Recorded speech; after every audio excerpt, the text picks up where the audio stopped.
quatrième match de prépa en cette saison estivale pour nos Olympiens, en terre anglaise cette fois-ci à Bristol contre Sunderland, pensionnaire de Championship. C'est l'équivalence de notre Ligue 2, donc score final 2-2. Un score équitable vu la physionomie du match. La première mi-temps, on s'est accaparé. La deuxième mi-temps, c'est la leur. Donc, score tout à fait logique. Un match marqué par un hommage, une minute de silence accordée pour l'anniversaire de la mort de Robert Louis Dreyfus il y a 15 ans. Ancien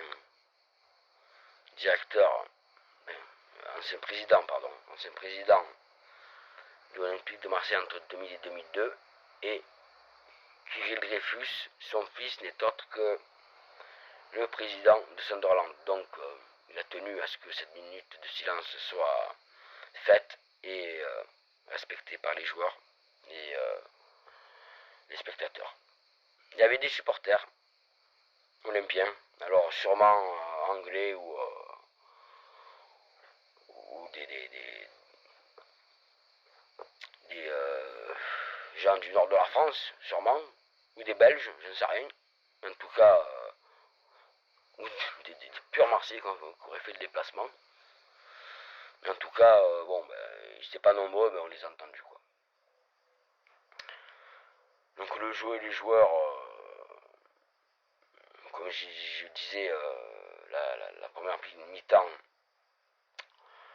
on a vu le pressing de Zarbiesque. On voit sa technique se mettre en place au fil des matchs. Premier but marqué par Faris Moumania, impeccablement servi par Murillo, qui a fait un très très bon match pour moi. Très constant, très volontaire, très juste techniquement. Alors c'est pas parce qu'ils ont teint leurs cheveux en blond tous les deux qu'ils ont forcément le même impact au niveau du jeu. Parce qu'il a beau marquer Faris en tombant, hein, ce qui donne de la force à sa frappe, quoi. Le gardien est surpris, mais sinon trop de décès techniques, hein. Il a vraiment des chaussures de sécurité à la place des crampons, le gars. Trop brouillon, techniquement trop limite. Comme Harit, au milieu, il a raté tout ce qu'il a entrepris. Offensivement, il n'apporte rien du tout. Remplacé à la mi-temps par Ismaël Koné, le jeune Canadien, recruté dernièrement, et qui va de son but en deuxième période. D'ailleurs, la deuxième période marquée par un but, justement, à la 50e de Sunderland. On n'était pas encore rentré du vestiaire, on dormait. D'ailleurs, la défense, je la trouve un peu limitée sur ce match. Que ce soit Koné, le Méité, Balerdi ou Brassier, ils ont été un peu en dedans.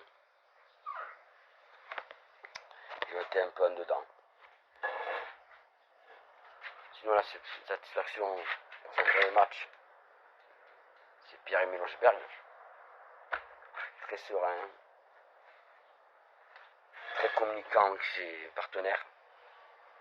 Il apporte de l'assurance. Techniquement, il ratisse beaucoup de ballons, il fait peu d'erreurs dans ses relances. C'est vraiment rassurant d'avoir un joueur de cet acabit dans l'équipe. Quentin Merlin aussi, sur sa lancée des matchs amicaux précédents. Un abattage très intéressant.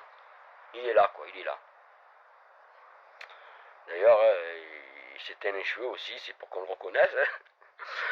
Sûrement, j'en sais rien. Mais en tout cas, voilà, force est de constater qu'il est précieux dans l'entrejeu.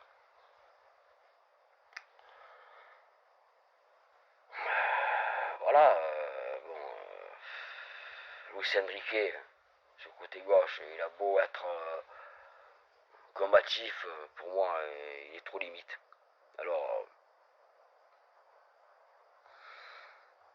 apparemment, De Zerbi veut le garder. Bon, pour être un remplaçant, hein. Je vais le faire rentrer à la 76e. Il peut par sa vitesse être un poison pour les défenses, mais bon, il est trop limité aussi. Moi, j'en peux plus, quoi. Harit, Unai, lui, bon, Unai, il est pas rentré en jeu, heureusement. De Zerbi s'est rendu compte qu'il servait à rien, quoi. Hein. Et voilà, hein. Moi, je suis assez quand même confiant pour le début du championnat, parce qu'il y a d'autres joueurs qui sont susceptibles d'arriver. Nketiah d'Arsenal, c'est un peu mort. Il en demande 3 Arsenal pour un jeune joueur, faut pas déconner, quoi. Donc on s'est rabattu sur Youssoufa Moukoko de Dortmund, jeune attaquant de 19 ans, qui a été un peu blessé, pas très utilisé par Dortmund ces 2 dernières années, mais qui peut être quand même un attaquant de valeur, hein. Bien que souvent blessé, c'est ça qui me fait flipper, quoi. Il est souvent blessé, ce jeune. Donc bon, va falloir recruter au moins 2 attaquants. Alexis Sanchez, bon, c'est encore dans les papiers, mais pour les histoires d'extra-communautaires, là, ça coince. Donc Murillo pourrait partir, bon, ça me ferait un peu chier parce qu'il est bon, il en veut, quoi, ce jeune, comme j'ai dit précédemment. Voilà, hein. C'est quand même de bon augure. Moi, je trouve qu'il y a la patte de Zerbi qui se met au fil des matchs en place. Et bon, c'est dingue, hein. C'est dingue comme un entraîneur peut faire venir des joueurs. Il aurait signé à Lorient, tout le monde voudrait venir à Lorient, quoi. Donc j'espère qu'avec cet effectif complètement remanié, hein, bon, on va pas parler des joueurs qui sont loftés, bon, les mecs ils veulent pas prolonger, bon, c'est compliqué, quoi, hein, bon, c'est pour les faire partir gratuits, hein. En tout cas ils sont toujours là, hein. Les Jordan Vertu, les Mbemba, ils sont toujours là. Donc bon, Rongier, il devrait revenir, mais est-ce qu'il va retrouver son meilleur niveau? Ça, c'est la grande question. Après une blessure aussi compliquée au genou, c'est difficile de revenir au top. En tout cas, c'est de bon augure quand même, hein. On a des joueurs, je le vois sur le papier et sur le terrain, de qualité, malgré quelques joueurs forcément que je trouve vraiment limite, hein. J'ai cité auparavant, hein. Je vais pas le reciter, mais sinon, voilà, pour une équipe qui joue que le championnat et la Coupe de France, on est bon, on est bon.